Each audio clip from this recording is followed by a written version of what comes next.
Curt Flood, twice a world champion. 7 times a Gold Glove as Major League Baseball's premier center fielder.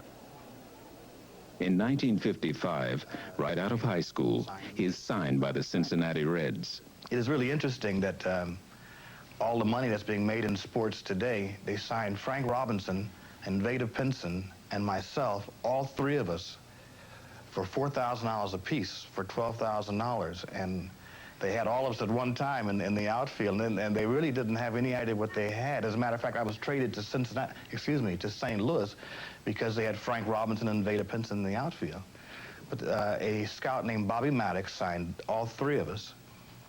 And the transition wasn't an easy one. Even though I lived in the black ghetto, I was not aware of the incredible amount of dislike people have for you until I started playing baseball. My first year, I played in High Point, Thomasville, North Carolina. And here's a kid out of California who wasn't sure what it meant to go into a black entrance or sit in the back of the bus. And it was not easy on anybody. It was just as hard on the white kids on my team as it was on me. I was the only black on the team, and wherever we went, they had to construct a cubicle for me because we were not allowed to dress together, or whenever we would go into a town, we'd have to stay at a black hotel, or they would generally find a residence in the black section for us. One day we were playing in North Carolina, and they had to send our laundry out.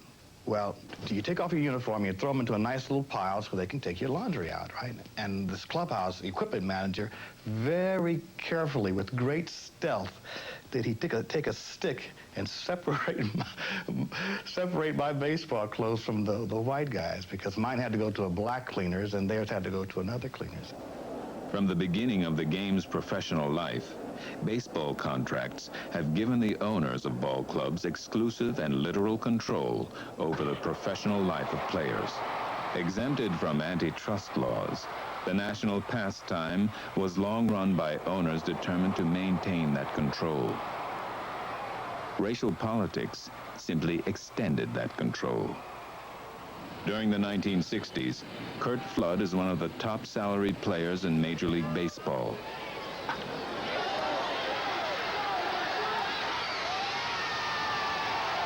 But many things in the game are troubling to him. One thing in particular. You have to understand the baseball players at that time. We thought getting $20,000 a year was a fair share of this incredible amount of revenue that's being made in baseball. I knew that the reserve clause in my contract was illegal, and I thought that I was the one to make the difference in our contracts. Legally, a contract must have a beginning and an end. But the reserve clause perpetuated this year after year, even though you only had a 1-year contract. That clause in your contract perpetuated it until you died. As a matter of fact, if they resurrected Babe Ruth, the Yankees would still own him. That's how ironclad that clause in the contract was. In 1969, Curt Flood's contract is transferred from the St. Louis Cardinals to the Philadelphia Phillies. He isn't notified beforehand and has no say in the transaction that uproots both him and his family. Flood refuses to report to his new team and instead decides to sue baseball for the right to negotiate the terms of his professional life. I came here to New York and I spoke with Marvin Miller, who was the executive director of the Players Association at the time. And he said, Curt, I want you to go back to California, and I want you to think about what you're getting yourself in for, because this is going to be a fight to the finish, if in fact that's what you want. And I guess there's something about suing the kind of people that own baseball teams that's kind of frightening. These are really powerful men. Not only do they own baseball teams, but they own everything else in this hemisphere. Flood's case eventually reaches the United States Supreme Court, where he's represented by Arthur Goldberg. He's owned by the team that first employed him or the team to which that team sells him. Realistically, this is what we were arguing. Should one person be able to own another person for his entire life? Well, Abraham Lincoln solved that problem for us, didn't he? And as a matter of fact, this is what the Supreme Court ruled.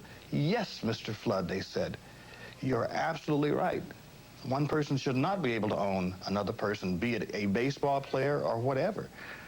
But we're not going to do anything about it. The courts decide against Flood. He loses his case. His career is destroyed. Whoever chose me to play this role, I think they chose the right guy. I played it right to the end.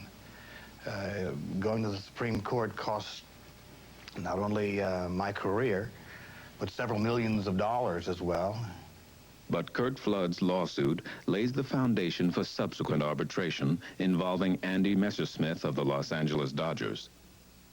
Eventually, free agency becomes law, but Curt Flood, who stepped out first, is left behind. In the aftermath, Curt Flood asks only that baseball fans remember.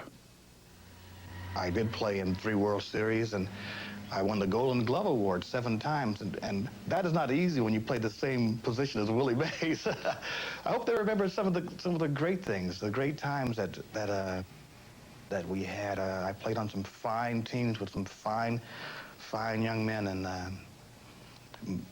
more than the Supreme Court decision, I hope they remember that I gave 100% all the time.